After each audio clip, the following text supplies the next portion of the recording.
Hi friends, मैं doctor Mirza वक़ार bag, आपका paediatrician. Headaches in children, बच्चों में सर दर्द की शिकायत का लेके वीडियो आपके सामने हाजिर हूँ। दोस्तों, ये बहुत कॉमन प्रॉब्लम है। स्पेशली स्कूल गोइंग चिल्ड्रन के पेरेंट्स मेरे पास आते हैं कि आए दिन उनका बच्चा सर दर्द बताता है, उसको प्रॉब्लम रहती है, पढ़ाई में उसका दिल नहीं लग रहा है, और उसको लेके काफ़ी उनके जो ख्यालात होते हैं कि कहीं दिमाग में उसके कुछ प्रॉब्लम तो नहीं हो रही, इसको लेके उनके काफ़ी वरीज होते हैं। इसीलिए मैंने सोचा कि आज हेडेक के ऊपर अपना वीडियो में बनाऊं और आप लोगों से अपने नॉलेज शेयर करूं। और अगर अभी तक आप लोगों ने मेरा चैनल सब्सक्राइब नहीं किया है तो मेरी रिक्वेस्ट है कि मेरे चैनल को सब्सक्राइब करें और मेरे वीडियोस को ज़्यादा से ज़्यादा लोगों में भेजें, ज़्यादा से ज़्यादा लोगों को शेयर करें, ताकि लोगों को घर बैठे अवेयरनेस हो सके। मेरा मकसद वीडियो बनाने का सिर्फ यही है कि मैं लोगों में अवेयरनेस पैदा कर सकूँ। ठीक है दोस्तों, तो आते हैं काम की बात पे। हेडेक हेडेक एक ऐसा लक्षण है जिसको कि आप सिर्फ महसूस कर सकते हैं अगर बच्चा कह रहा है और परेशान हो रहा है, तो वो आपको लोकलाइज कभी कभी बच्चा कर पाता है कि मुझे आधे सर में दर्द हो रहा है, कभी कहता है बैक में दर्द हो रहा है, कभी फ्रंट एरिया में दर्द हो रहा है।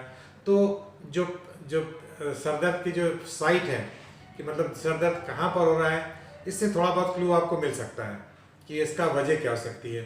और इसके कॉजेज़ बहुत हो सकते हैं और आपको उसके लिए सोचना पड़ेगा, अपने डॉक्टर से डिस्कस करना पड़ेगा। बट एक चीज़ मैं आपको बताना चाहूँगा कि बहुत ज़्यादा अपने बच्चे को मेडिकेशंस की आदत मत डालिए। सेल्फ मेडिकेशन बहुत ज़्यादा नहीं कीजिए। पैरासीटामॉल, टाइलेनॉल या ब्रूफेन या कॉम्बिफ्लैम, ये दवाएं बार बार अगर आप अपने बच्चे को देते रहेंगे तो ये अच्छी बात नहीं है। इसके साइड इफ़ेक्ट्स होते हैं, लॉन्ग टर्म में ये बच्चे के गुर्दे को भी ख़राब कर सकते हैं। इसलिए आपको पेन किलर्स अवॉइड करना चाहिए और ये देखना चाहिए कि आपके बच्चे को सर दर्द क्यों हो रहा है, उसका जो कारण है उसके कारण का इलाज कीजिए तो सर दर्द अपने आप ठीक हो जाएगा। अब आते हैं कॉजेज़ के ऊपर। तो देखिए, जो कॉमनेस्ट कॉजेज़ मैं समझता हूँ कि जो आजकल में हम लोग बच्चों में देख रहे हैं कि वो स्ट्रेस है, लैक ऑफ स्लीप है। क्योंकि आजकल के जो बच्चे हैं वो उनका स्क्रीन टाइम बहुत बढ़ गया है, लैपटॉप, कंप्यूटर और मोबाइल में काफ़ी लगे रहते हैं, तो जिसकी वजह से उनको आई स्ट्रेन हो जाता है, आंखों में दर्द होता है और सर के सामने का हिस्सा यूजुअली उनका भारी रहता है। तो ये जो कॉमनेस्ट कॉज ऑफ आजकल हम लोग जो देख रहे हैं हेडेक, वो तो आपको ये समझ लीजिए कि लैक ऑफ मतलब जो रिलैक्सेशन, आई स्ट्रेन और स्ट्रेस की वजह से हो रहा है। स्ट्रेस उनके स्कूल में हो सकती है, स्ट्रेस उनके घर में हो सकती है। अगर पेरेंट्स बहुत आपस में उनके ताल्लुकात अच्छे नहीं हैं, बहुत लड़ाई झगड़ा कर रहे हैं, तो इसका भी बच्चे काफ़ी स्ट्रेस लेते हैं और बच्चों में इससे हेडेक की प्रॉब्लम हो सकती है। तो पहला कॉज तो दोस्तों स्ट्रेस और स्ट्रेन का हो गया। दूसरी वजह जो आती है कि बच्चों में अगर साइनस की प्रॉब्लम है, बच्चे की नाक अगर बंद रहती है, एलर्जिक राइनाइटिस है, उसको सोने में रात में प्रॉपर सांस नहीं जा रही है, तो ये भी एक कारण होता है बच्चे में हेडेक का। तो upper respiratory infections, influenza, allergic rhinitis और sinusitis can be a cause of headache. Usually इसमें भी सामने फ्रंटल हेडेक ही होता है, जो सामने के हिस्से में होता है, और ये डल टाइप का हेडेक होता है। बहुत तेज हेडेक नहीं होता, बट कॉन्स्टेंटली बच्चे को एक डल एक रहता है और बच्चा परेशान रहता है कि उसको दर्द हो रहा है, उसको कुछ अच्छा नहीं लग रहा होता है। इसके अलावा तीसरा जो पॉइंट आता है वो बच्चों की आई प्रॉब्लम्स है। आई प्रॉब्लम के ऊपर मैं एक अलग से अपना वीडियो ज़रूर बनाऊंगा, क्योंकि अक्सर बच्चों में देखा गया है कि बच्चों में भी रिफ्रैक्टिव एरर्स होती हैं और वो टाइमली डायग्नोज नहीं हो पाती हैं और उसकी वजह से बच्चे को आई स्ट्रेन करना पड़ता है। बच्चे को पढ़ने के लिए अपनी आंखों को काफ़ी जोर लगाना पड़ता है, मांसपेशियों पे जोर पड़ना पड़ता है, तब जाके वो फोकस कर पाता है। क्लासेस में अगर बच्चा पीछे बैठा है तो हो सकता है उसको ब्लैक बोर्ड नज़र ना आ रहा हो, इसकी वजह से उसको स्ट्रेन हो जाती है और उसकी क्लास की परफॉर्मेंस भी ख़राब होती है। तो इसलिए बच्चों में रिफ्रैक्टिव एरर्स होना, आंखों में विजन की कमी होना भी एक बहुत इम्पॉर्टेंट कॉज है हेडेक का। और जिन बच्चों जो बच्चे ऑलरेडी चश्मा लगाते हैं, जिनके बच्चों की आंखें कमज़ोर हैं और वो चश्मा लगाते हैं, तो उसमें अगर चश्मे का नंबर चेंज हो रहा है, रिफ्रैक्टिव एरर का इंडेक्स चेंज हो रहा है, तो उससे भी बच्चों में हेडेक आ जाता है। तो अगर बच्चे चश्मा लगाते हैं तो उसमें ज़रूरी है कि जब भी हेडेक हो तो फिर जाके अपने चश्मे का नंबर दोबारा चेक कराएं। हो सकता है आपके बच्चे के चश्मे का नंबर चेंज हो रहा हो। इसके अलावा जो और कॉजेज़ हैं, जैसे कि दिमाग में मतलब ब्लड प्रेशर का बढ़ जाना, बच्चों में भी हाइपरटेंशन हो जाता है, सेकेंडरी हाइपरटेंशन होता है। तो ये मैं सजेस्ट करूँगा कि अगर आपके बच्चे को हेडेक होता है तो उसको आप लोग बच्चे को अपने पीडियाट्रिशियन के पास जाकर एक बार ब्लड प्रेशर ज़रूर चेक कराएं।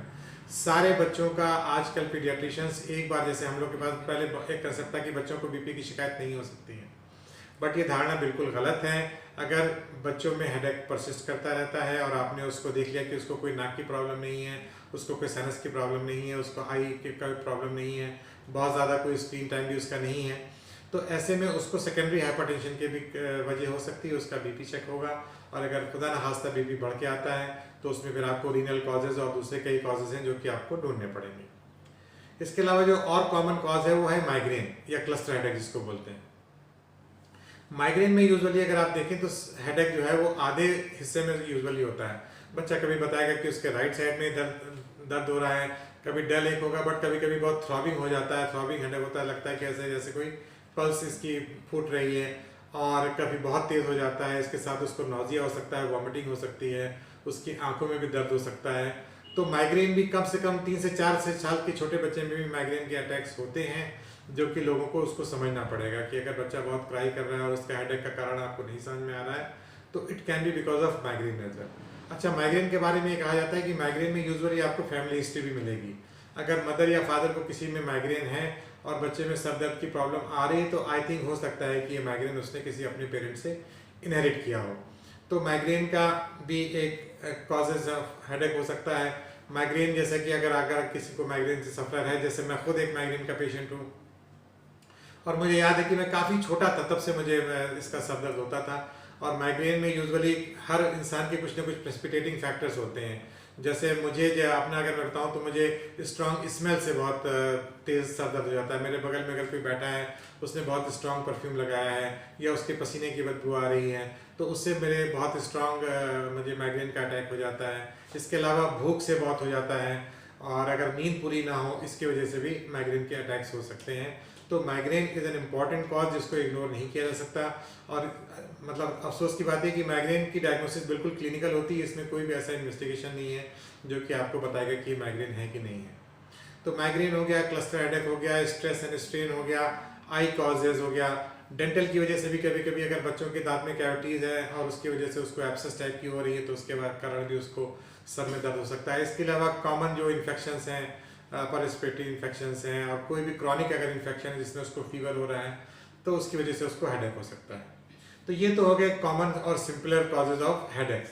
अब इसके ऊपर अब जो सीरियस कॉजेज में आते हैं, जिसको कि जो हेडेक होने के साथ अगर थोड़ा बड़ा बच्चा है तो उसको भी लगता है और पेरेंट्स को भी लगता है कि मेरे बच्चे को खुदा न खास्ता ब्रेन में कोई प्रॉब्लम तो नहीं हो रही है, ब्रेन में कोई इन्फेक्शन तो नहीं हो रहा, ब्रेन ट्यूमर तो नहीं हो रहा, क्योंकि अक्सर पिक्चरों में देख के बच्चे ने देखा होता है कि उसको हेडेक हो रहा है, बाद में फिर ब्रेन ट्यूमर डायग्नोज होता है। तो इसको लेके काफ़ी पेरेंट्स को परेशानी रहती है और हर हेडेक में वो पेरेंट चाहता है कि इसको सीटी स्कैन करा दिया जाए। तो ये मैं कहना चाहूँगा कि देखिए हेडेक की वजह मतलब is a common cause of brain tumour, but brain tumour बच्चों में बहुत रेयर है, it's not very common. But हाँ, अगर आपके बच्चे को हेडेक के साथ वॉमिटिंग हो रही है और प्रोजेक्टाइल वॉमिटिंग हो रही है, वॉमिटिंग बहुत दूर जाके कर रही है, बच्चे की आंख में कुछ प्रॉब्लम हो रही है, उसका विजन कुछ लॉस हो रहा है, या उसको डिप्लोपिया हो रहा है, दो उसको दिखाई दे रहे हैं, या उसको गर्दन में भी दर्द होता है जब हेडेक हो रहा है, तो ये साइंस है कि आपके बच्चे को हो सकता है ब्रेन का प्रेशर बढ़ रहा हो। तो उसमें आपको फिर बच्चे के लिए हम लोग और उसमें डॉक्टर्स के पास जाहिर सी बात आप जाएंगे, और अगर इस तरह के लक्षण आप बताएंगे तो उसको फिर उसमें सीटी स्कैन या एमआरआई या और ब्रेन के अगर डॉक्टर सस्पेक्ट करेगा कि हो सकता है इसको मेनिंजाइटिस हो रही हो या एन्केफेलाइटिस हो रही हो तो उसमें सीएसएफ की जांच भी करेगा। तो ये तो सीएनएस कॉजेज हो गए जो कि they are not very common, but definitely they should not be ignored, they are the serious ones, और इसको अगर आप इग्नोर करेंगे तो इसके लिए बच्चे को काफ़ी लॉस हो सकता है। तो इसलिए हेडेक्स को आप इग्नोर मत कीजिए। अगर आपके बच्चे को हेडेक हो रहा है तो आप डॉक्टर के पास लेके जाएंगे, डॉक्टर्स उसको चेक करेगा, उसका ब्लड प्रेशर चेक करेगा, उसका आई चेकअप, उसका ईयर चेकअप, उसका ईएनटी का चेकअप, ये सारा कुछ होने के बाद अगर उसे लगता है कि ये मतलब स्ट्रेस की वजह से नहीं है या अपर रेस्पिरेटरी की वजह से नहीं है, और उसके बाद भी उसका हेडेक परसिस्ट हो रहा है, ब्लड प्रेशर भी नॉर्मल है, तो फिर डेफिनेटली बच्चे का सीटी स्कैन या उसका एमआरआई हम लोग प्लान कराते हैं। But it's not as a first line of investigation कि हम लोग जैसे ही कोई पेरेंट्स अक्सर आते हैं कि साहब इसका सीटी करा लें क्या, इसको हर वक्त सर में दर्द रहता है। तो अब आते हैं कि सर दर्द अगर हो रहा है तो उसका आपको रेमेडी क्या करना है।